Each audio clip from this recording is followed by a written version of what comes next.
ప్రతి ఆదివారము 2 సంఘాలకు నేను సీనియర్ పాస్టర్గా ఉంటూ ఆరాధనలు నడిపించి వాక్యాన్ని బోధిస్తూ ఉన్నాను. మా మొదటి ఆరాధన హైదరాబాద్ విజయనగర్ కాలనీలో న్యూ లైఫ్ కమ్యూనిటీ చర్చ్లో ఉదయము 8 గంటలకు ఆరాధన. మా రెండవ ఆరాధన హైదరాబాద్ అత్తాపూర్లో ట్రినిటీ కమ్యూనిటీ చర్చ్లో ఉదయము 10:30 గంటలకు.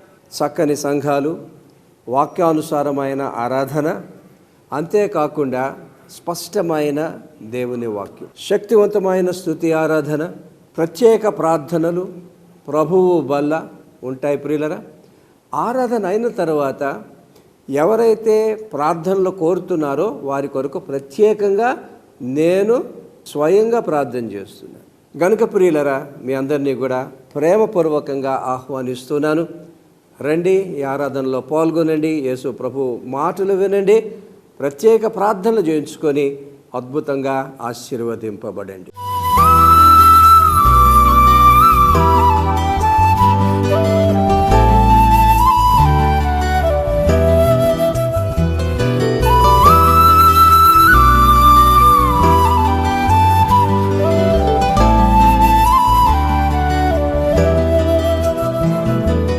ప్రాముఖ్యమైన ప్రకటన.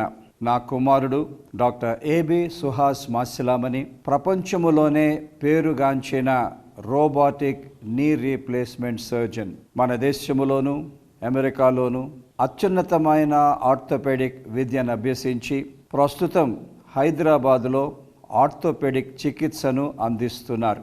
మీకు కానీ మీకు తెలిసిన వారికి కానీ నీ రీప్లేస్మెంట్ సర్జరీ లేక ఇతర ఆర్థోపెడిక్ చికిత్స అవసరమైతే వెంటనే ఈ నంబరులు సంప్రదించండి.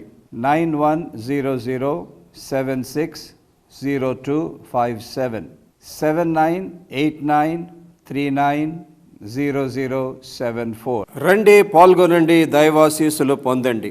శక్తివంతమైన శుభ శుక్రవారము దైవారాధన మార్చి 29, 2024 మధ్యాహ్నం 12 నుండి 3 గంటల వరకు Trinity Community Church, Tejaswi Nagar, Attapur, Hyderabad. యేసుక్రీస్తు సిలువలో పలికిన 7 మాటలపై అమూల్యమైన సందేశాలు. ప్రసంగికులు reverend doctor A B Joseph Kishore garu. వివరములకు ఈ నంబర్లు సంప్రదించండి. 953-387-7814, 970-369-4881. రండి, పాల్గొనండి, దైవాశీస్సులు పొందండి. ఆశీర్వాదకరమైన పునరుద్ధాన దైవారాధన మార్చి 31, 2024 ఉదయము 10:30 గంటలకు Trinity Community Church, Tejaswi Nagar, Attapur, Hyderabad. అద్భుతమైన పునరుద్ధాన సందేశము అందించువారు reverend doctor A B Joseph Kishore garu. వివరములకు ఈ నంబర్లు సంప్రదించండి. 953-387-7814, 970-369-4881. చాలా ప్రాముఖ్యమైన అంశము ప్రియులారా, శిలువ శక్తి ద్వారా దుఃఖ నివారణ. 53వ యెషయా 4వ వచనం. నిశ్చయముగా అతడు మన రోగములను భరించెను, మన వ్యసనములను వహించెను. హెబ్రీ భాషలో మెకౌబ్ అన్న మాట వాడారు వ్యసనాలకు. అక్కడ వ్యసనం అంటే మెకౌబ్ అన్నమాట, భావగర్భితమైన మాట. అక్కడ వ్యసనాలంటే కనీసము 3 మాటలు మీరు రాసుకోవచ్చు కావాలంటే. ఒకటి, మన హృదయాల్లో ఉండే మానసిక నొప్పి, ఆ పెయిన్ ఇన్ ద హార్ట్ను యేసు ప్రభు సిలువలో ఏం చేశారమ్మా? వహించారు. ఇంకో మాట ఉంది, సారో, విచారం. ఎంత గొప్ప సంగతి అండి! సిలువలో యేసు ప్రభు మన విచారాలన్నీ కూడా భరించారటండి.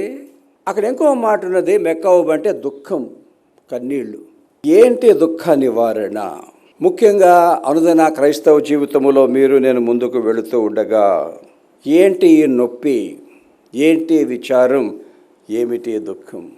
చూడండి, కీర్తనలు 38, 4 నుండి 6 వచనాలు చదువుతున్నా. నా దోషముల తల మీదుగా పొర్లిపోయినవి, నేను మోయలేని బరువు వలె అవి నా మీద మోపబడి ఉన్నవి. నా మూర్ఖత వలన కలిగిన నా గాయములు దుర్వాసన గలవై స్రవించుచున్నవి. నేను శ్రమ చేత మిక్కిలి కృంగియున్నాను, దినమెల్లా దుఃఖాక్రాంతుడనై సంచరించుచున్నాను. ఆ మానసిక నొప్పి అనండి, విచారం అనండి, దుఃఖం అనండి, అది జనరల్గా వదిలేద్దాము. పిన్ పాయింట్ చెప్పుకోవాలంటే ఒక వ్యక్తిగతంగా చేసే తప్పుల ద్వారా, పాపము ద్వారా ఇవన్నీ వస్తాయి. No doubt about it. So వాటికి మనం ఎంత దూరంగా ఉంటే అంత మనకు సంరక్షణ అన్నమాట. ఇంకా జనరల్గా కూడా మీకు నేను చాలా చెప్పచ్చు ప్రియులరా. కొన్నిసార్లు ఒక అనారోగ్యము ద్వారా శారీరక నొప్పి రావచ్చు, మైండ్లో నొప్పి రావచ్చు, విచారము రావచ్చు, దుఃఖము రావచ్చు. అప్పటిదాకా అంతా బాగానే సడన్గా ఏదో తెలిసిపోతే ఇంకా మనిషి అలా ఊగిపోతాడనమాట, చెదిరిపోతాడు కంప్లీట్గా. అనారోగ్యం ద్వారా ఆ వ్యక్తికే కాదు, కుటుంబీకులకు కూడా ఒక రకమైన విచారము, దుఃఖం వస్తుంది. ఇంకోటి, జీవితంలో ఏదన్నా పోగొట్టుకుంటే, ఇఫ్ యు లూజ్ సంథింగ్, మనం చాలా ప్రేమించింది లూజ్ చేస్తే ఆ దుఃఖం కొనసాగుతుంది. సిఎస్ లూయిస్ అన్న చాలా గ్రేట్ థింకర్ అండి, వండర్ఫుల్ రైటర్. అతన్ని ఎంతోమంది కోట్ చేస్తారు. అతను ఏమన్నాడు తెలుసా? Grief is the price you pay for loving someone అంటాడు. ఒకరిని ప్రేమించడం ద్వారానే దానికి మనం కట్టే వెల హృదయంలో ఉన్న దుఃఖం అంటాడు. సడన్గా మన ప్రియులను ఏమైనా కోల్పోయాము అనుకోండి, హృదయంలో ఎంత దుఃఖం ఉంటుంది. ఎందుకంత దుఃఖం ఉంటుంది? ఆ వ్యక్తిని మనము జీవితాంతము గాఢంగా ప్రేమించినందుకు.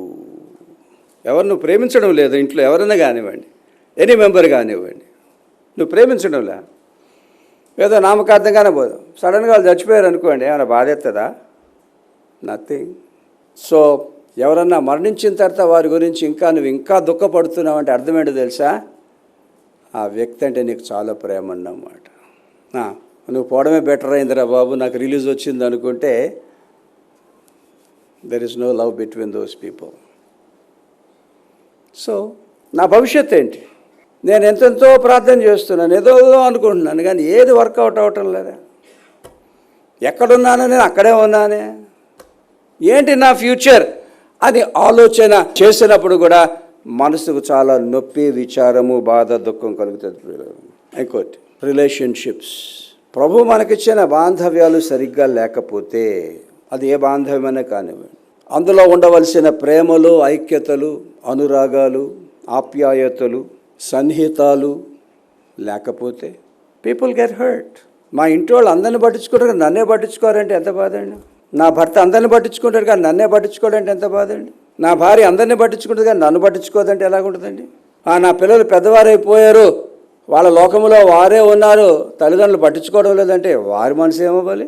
So how you grow in a relationship is very important in order that you will keep yourself away from a lot of emotional pain, sorrow and tears in your ice.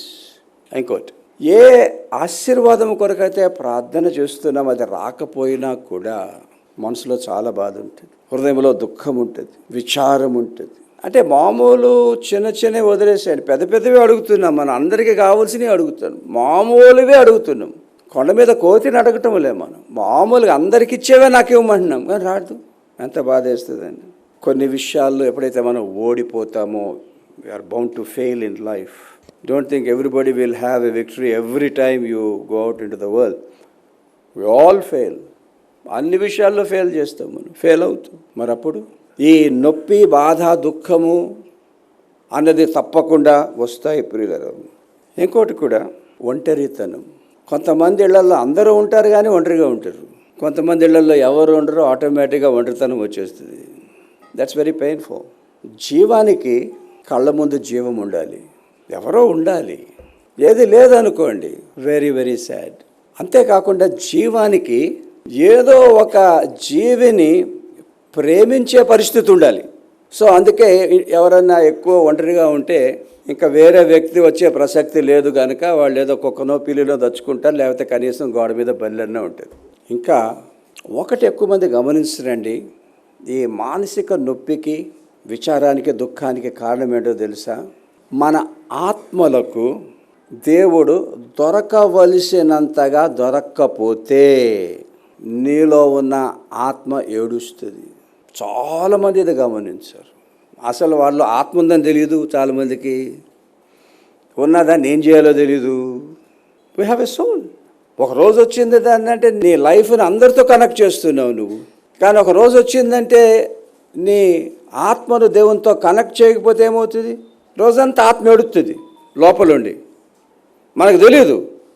అది లోపలుండి ఏడ్చినప్పుడు మనకు తెలియకుండానే ఏదో ఒక నొప్పో, ఏదో ఒక బాధో, ఏదో ఒక దుఃఖం హృదయంలో ఉంటుంది. కీర్తనలో 63 మీరు చూస్తే అక్కడ దావీదు అంటాడు చూడండి, 2వ వచనములో, నీళ్లు లేక ఎండి ఉన్న దేశమందు నా ప్రాణము నీ కొరకు తృష్ణగొని ఉన్నది. నీళ్లు లేక ఎండి ఉన్న దేశమందు, ఆ దేశం నేనే, నా శరీరమే. అందులో నీళ్లు లేవు, అందులో జీవము లేదు. మరి ఎండి ఉన్న నా ఆత్మలో నేను ఎలాంటి నీళ్ల కొరకు ఎదురు చూస్తున్నానో? యెహోవా దేవా నీ కొరకు. నా ప్రాణము, నా ఆత్మ నీ కొరకు తృష్ణగొనుచున్నది. ఇట్స్ థర్స్టింగ్. ఇది గ్రహించిన వారండి చాలా ధన్యులు లైఫ్లో. కానీ జీవితంలో అసనే తృప్తి ఏంటో తెలుసా? మన ఆత్మలకు యెహోవా దేవుడు దొరకడం, ఆయనలో ఉండడం, ఆయన సహవాసములో ఉండడం, ఆయన సన్నిధిలో ఉండడం, మన ఆత్మలు దేవునికి కనెక్ట్ చేయడం. ప్రార్థనలో చేయొచ్చు, ఆరాధనలో చేయొచ్చు, ప్రార్థన కూటములో చేయొచ్చు, ధ్యానములో చేయొచ్చు, కుటుంబ ప్రార్థనలో చేయొచ్చు. చేసి చూడండి. Spend more time in the presence of God, presence of Jesus, then see what happens. నీ హృదయంలో ఉన్న ఇతర రకాల ఆకలన్నీ తగ్గిపోతుంది. ఎప్పుడైతే ఆత్మ తృప్తి పొందుతుందో జీవితంలో తృప్తి వస్తుంది. సో ఎప్పుడైతే మనం ఆత్మను దేవునికి దూరం చేస్తామో అక్కడ ఆత్మ లోపల తల్లడిల్లిపోతాడనమాట. తీసుకెళ్ళరా బాబు, తీసుకెళ్ళరా, కూర్చోవా, తీసుకెళ్తా. ఇవన్నీ కొన్ని మాత్రం చెప్పి ఇవన్నీ డయాగ్నోసిస్ అని. సో ఇవన్నీ జాగ్రత్తగా ఉండాలి. ఒకసారి ఆలోచన చేసుకోవాలి. At this moment something is bothering me, I don't know what it is. ఏదో నన్ను బాధ పెడుతూ, ఏదో నాకు ఒక నొప్పిని కలిగిస్తుంది, ఏదో ఒక విచారం ఉన్నది మైండ్లో. ఎందుకోనండి, గొంతు నిండా దుఃఖం ఒకటి ఉంది. కొంతమందికి దుఃఖం పీకల దాకా ఉంటుంది, ముట్టుకుంటే జాలి ఏడ్చేస్తారు. That's true. సో ప్రియులరా, ఏం చెప్పాను ఇప్పటిదాకా మీకు? ద సోర్సెస్ ఆఫ్ అవర్ దుఃఖం.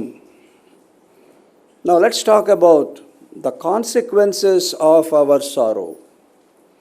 మరి ఇలాంటి మనసులో నొప్పి, హృదయంలో విచారం, కళ్ళల్లో కన్నీరు, హృదయంలో దుఃఖం, వీటి వల్ల వచ్చేది ఏంటండి? నేను కొన్ని రెఫరెన్సులు చాలా త్వరగా తీస్తాను. ప్రతిఫలం ఏంటో కూడా జస్ట్ టచ్ చేస్తాను, ముందుకెళ్తాను.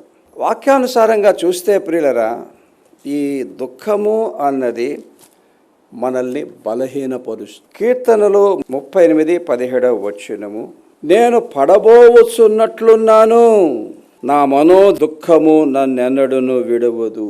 నిజంగా హృదయము అలాగా దుఃఖముతో నిండి అలాగే పేరుకుపోతూ ఉంటే ఆ కాళ్ళల్లో శక్తి ఉండదు, ఆ శరీరంలో కూడా శక్తి ఉండదు, ఊతే పడిపోతామా అన్నట్టు అనిపిస్తుంది. సో ఈ మనో దుఃఖము ప్రియులరా ఒక వ్యక్తిని బలహీనపరచును. కీర్తనల 39:2 వచనం మీరు చూస్తే, నేను ఏమీ మాట్లాడలేక మౌననవుతిని, క్షేమమును గూర్చి అయినను పలుకక నేను మౌనముగా ఉంటుని, ఆయనను నా విచారము అధికమైనను, నా గుండె నాలో మండుచున్నది, నేను ధ్యానించుచుండగా మంట పుట్టెను, అప్పుడు నేను ఈ మాట నోరారా పలికి తిని. సైన్స్లో ఏంటో ఇది మెడికల్గా హార్ట్ బర్న్ అంటే అర్థం ఏంటండి? యాసిడిటీ ప్రాబ్లం, కడుపు మండిపోవడం అనమాట. When the heart Greaves, it has a psychosomatic effect that it releases a lot of acid into your stomach, and that stomach and those acids will cause you acidity. ఎంత చక్కగా వాక్యం అండి, very scientific. నా గుండె నాలో మండుచున్నది, నేను ధ్యానించినప్పుడు మంట పుట్టాను. కడుపులో మాత్రమే కాదు, మంట గుండెలో కూడా మంటే. ఇవన్నీ క్లాసిక్స్. కీర్తనలు 6:7 మీరు చూస్తే, విచారము చేత నా కన్నులు గుంటలు పడుచున్నవి, నాకు బాధ కలిగించు వారి చేత అవి చివికి ఉన్నవి. మూడవది, ఈ కన్నీరైన, దుఃఖమైన, విచారమైన, మనసులో బాధ అయినా ఏం చేస్తుందండి? మన శరీరం మీద ఎఫెక్ట్ వేస్తుంది అన్నమాట. నిజంగా ఆ దుఃఖ నివారణ కాకుండా అలాగే ముందుకు వెళ్తున్నారు అనుకోండి, 100% the chances that you get blood pressure. Even now people are saying one of the causes of cancer is stress and strain. So ఎంత కేర్ఫుల్గా ఉండాలండి. Don't put too much pressure on the mind. అదే కీర్తనలో 25:17 వచనం మనం చూస్తే, ఆ మనోదుఖం ఏం చేయగలదు? ఎలాంటి అనర్థకాలకు గురి చేయగలదు?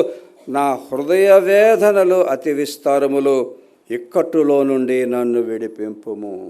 ఎక్కడైతే మనసులో అలా దుఃఖం పేరుకుపోద్దో అదొక బంధకం అయిపోతుంది. దుఃఖము ద్వారా బంధకములోనికి వెళ్ళిపోతామండి. ఎంతెంత మంది బంధకములోనికి వెళ్ళిపోతారండి దుఃఖం ద్వారా, విచారము ద్వారా, నొప్పి ద్వారా. అవి మామూలు బంధకాలు కావచ్చు, ఇంకా ఎక్కువగా లోతుగా సైన్స్ పరంగా, మెడికల్ పరంగా చెప్పుకోవాలంటే మానసిక బంధకాల్లోకి వెళ్ళిపోతారు. సైకలాజికల్ అండ్ సైకాట్రిక్ ప్రాబ్లమ్స్లోకి వెళ్ళిపోతారు. అదొక బంధకం.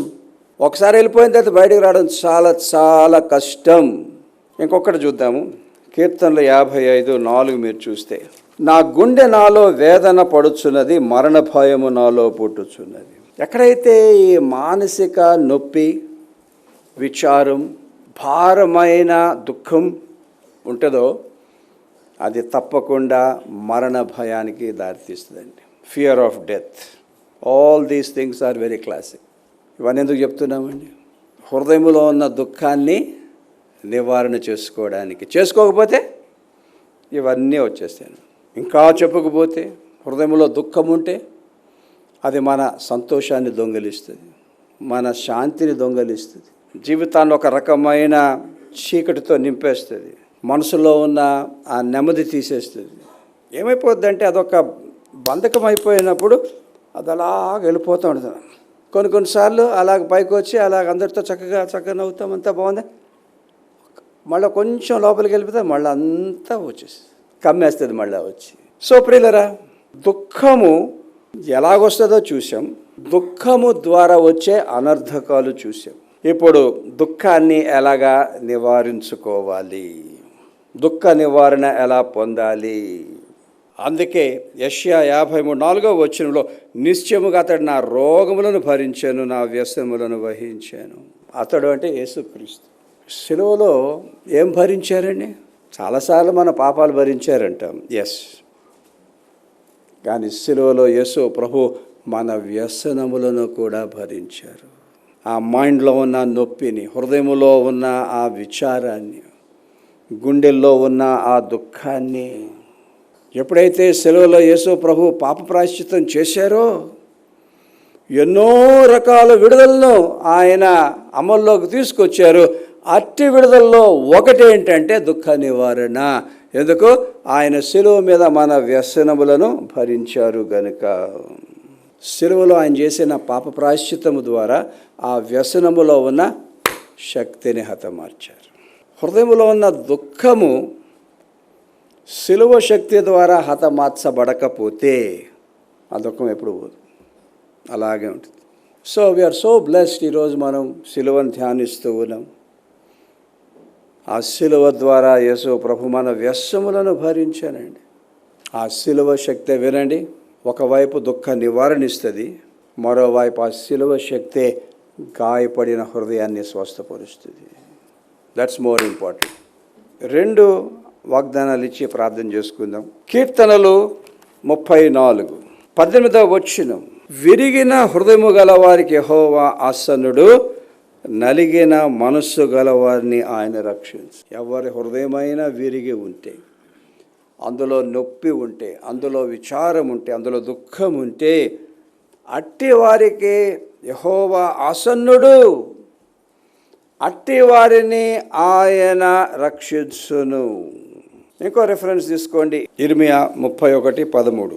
వారి దుఃఖమునకు ప్రతిగా సంతోషమిచ్చి వారిని ఆదరించెదను, విచారము కొట్టి వేసి నేను వారికి ఆనందము కలుగచేతును గనుక కన్యకులను యవనస్తులను వృద్ధులను కూడి నాట్యమందు సంతోషించెదరు.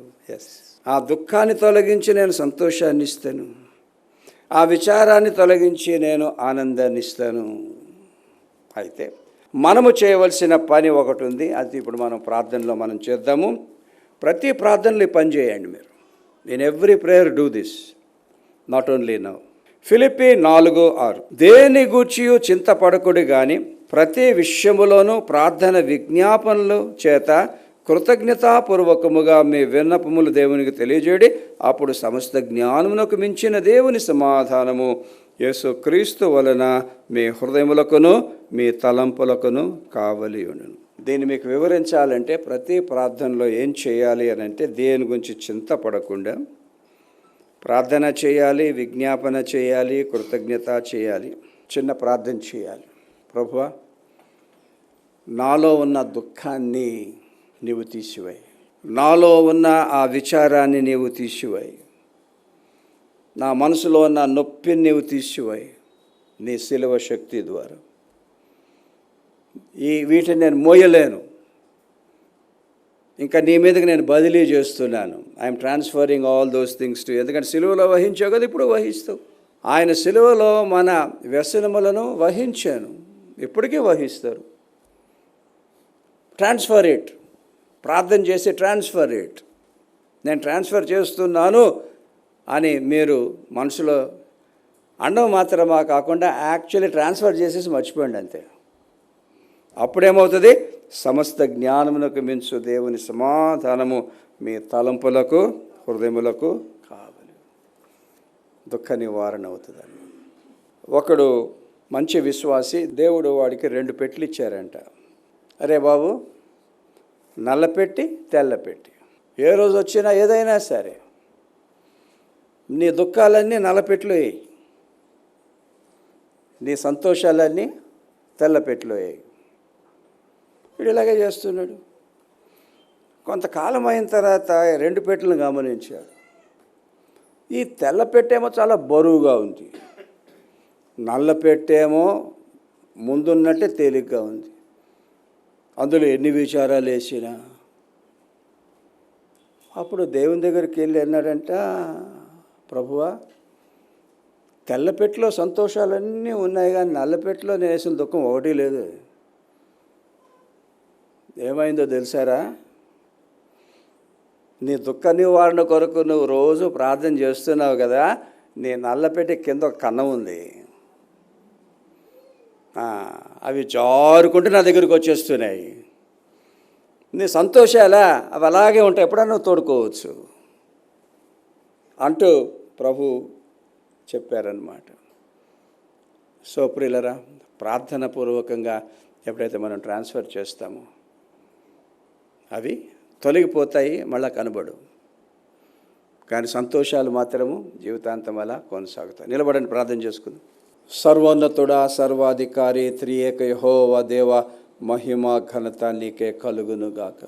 మేమందరము వినవలసిన సందేశాలునైనా మా స్థితిని పరిస్థితిని అర్థము చూసుకొని మాకు ఇస్తున్నావు, నీకు స్తోత్రాలు. నీ సిలువను మేము ధ్యానిస్తూ ఉండగా అందులో ఉన్న ఒక అపారమైన ఆశీర్వాదం ప్రభువా, మా విచారములన్నీ కూడా నీవు సిలువలో భరించినందుక నీకు స్తోత్రములు తండ్రి. నేటికి భరిస్తున్నందుక నీకు స్తోత్రములు ప్రభువా. బిడలతో సహా నీ సేవకునై నేను కూడా ప్రార్థన చేస్తున్నాను తండ్రి. ఆ మనసులో ఉన్న నొప్పిని, హృదయంలో ఉన్న విచారాన్ని, గుండెల్లో ఉన్న దుఃఖాన్ని ప్రభువా నీ మీదకి మేము బదిలీ చేస్తున్నాం నాయనా. తీసుకో తండ్రి, నీ చేతికి అప్పగిస్తున్నాం ప్రభువా. ప్రతి మనసును, ప్రతి హృదయాన్ని ఈ క్షణమే నీ శిలువ శక్తితో తాకమని ప్రార్థన చేస్తున్నాం తండ్రి. నీ పునరుద్ధాన శక్తితో తాకమని ప్రార్థన చేస్తున్నాను నాయన. ఈ క్షణమే ప్రభువా ప్రతి హృదయములో నుండి ఆ దుఃఖాన్ని తీసివేయండి తండ్రి. దుఃఖ నివారణ చేయండి ప్రభువా, విడుదల చేయండి నాయన. దాని స్థానంలో అపారమైన నీ సంతోషాన్ని నింపండి తండ్రి.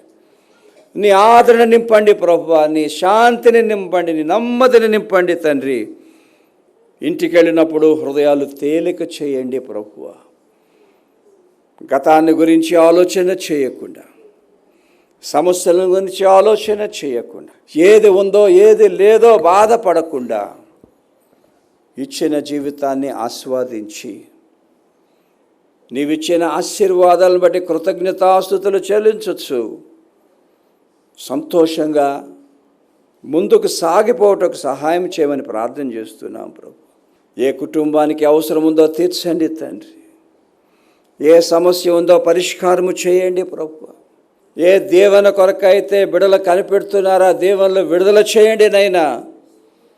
ప్రతి కుటుంబాన్ని, ప్రతి వ్యక్తిని నీ రాజ్యముగా తీర్చిదిద్దండి ప్రభువా.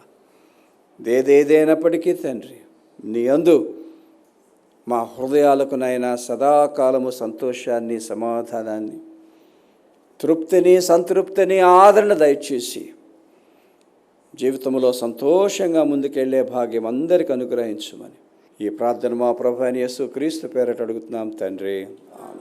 రండి, పాల్గొనండి, దైవాశీస్సులు పొందండి. శక్తివంతమైన శుభ శుక్రవారము దైవారాధన మార్చి 29, 2024 మధ్యాహ్నం 12 నుండి 3 గంటల వరకు Trinity Community Church, Tejaswi Nagar, Attapur, Hyderabad. యేసుక్రీస్తు శిలువలో పలికిన 7 మాటలపై అమూల్యమైన సందేశాలు. ప్రసంగికులు reverend doctor A B Joseph Kishore garu. వివరములకు ఈ నంబర్లు సంప్రదించండి. 953-387-7814, 970-369-4881. రండి, పాల్గొనండి, దైవాశీస్సులు పొందండి. ఆశీర్వాదకరమైన పునరుద్ధాన దైవారాధన మార్చి 31, 2024 ఉదయము 10:30 గంటలకు Trinity Community Church, Tejaswi Nagar, Attapur, Hyderabad. అద్భుతమైన పునరుద్ధాన సందేశము అందించువారు reverend doctor A B Joseph Kishore garu. వివరములకు ఈ నంబర్లు సంప్రదించండి. 953-387-7814, 970-369-4881. మా నాన్నగారు ప్రసంగ చక్రవర్తి మాసిలామణి గారు ప్రారంభించిన కాపరి అన్న మాసపత్రిక నేటికి కూడా కొనసాగుతూ ఉన్నది. అద్భుతమైన పత్రిక. నాన్నగారి సందేశాలు, నా సందేశాలు, ఇతర దైవ సేవకుల సందేశాలు మాత్రమే ఉంటాయి ఇందులో. అది ప్రతి కుటుంబం తెప్పించుకోవాలి. ఇక్కడ వస్తున్న అడ్రస్కు మీరు ఆ సాలు చందా పంపించి అడ్రస్ మాకు తెలియచేసినట్లయితే ప్రతి నెల కూడా కాపరి పత్రిక మీకు వస్తుంది.